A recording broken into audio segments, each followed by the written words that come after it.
విశ్రాంతి లేకుండా పనిచేయటం అసలైన విశ్రాంతి. వినోదం చేయి పట్టుకుంటే విషాదం ఆలింగనం చేసుకుంటుంది. అజ్ఞానం అధికారం సాధించే చోటు జ్ఞాని మూగవాడుగా మెదలాలి. శ్రేష్టం. కత్తిరిస్తే పూల చెట్టు అందంగా తయారవుతుంది. విమర్శలు జీవితాన్ని అందంగా ప్రకాశింపజేస్తాయి. పుణ్యాత్మునికి దైవమైన గతం ఉంటుంది.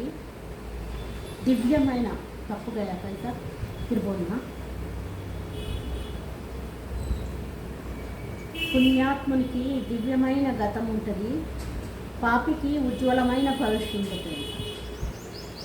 పుచ్చుకుంటే భారం పెరుగుతుంది, ఇచ్చుకుంటే బరువు తగ్గుతుంది. కలతల్లో కవితలు పుడతాయి. వెతలు వెలుగుల్ని ఆరబోస్తాయి. బాధలు బోధల వైపు నడిపిస్తాయి. కుండలు వేరైనా మట్టి ఒక్కటే, సొమ్ములు వేరైనా బంగారం ఒక్కటే, ఆవులు వేరైనా పాలు ఒక్కటే, శరీరాలు వేరైనా ఆత్మ ఒక్కటే. కోరికలు తీర్చుకోవటం కాక కోరికలు లేకుండా చూసుకోవటం మంచితనం. పరిస్థితులు మనిషి ఆధీనంలో ఉండవు, కానీ ప్రవర్తన తన ఆధీనంలో ఉంటుంది.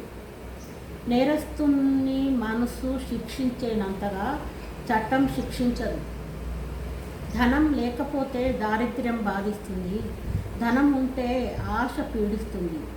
ధనం ఉన్నా దుఃఖమే, ధనం లేకపోయినా దుఃఖమే. ధనం ఎలా క్షేమకరమో ఆలోచించినప్పుడే ధనం దగా చేయదు. భగవానుణ్ణి మర్పించే భోగాల కన్నా భగవానుణ్ణి శృతికి తెచ్చే బాధలే నయం. నీటితో శరీరం శుద్ధిపడుతుంది. మనసు సత్యంతో శుభ్రపడుతుంది. బుద్ధి జ్ఞానంతో శుద్ధిపడుతుంది. ఆత్మీయులు ఎవరో తెలుసుకోవటానికే ఆపదలు వస్తాయి.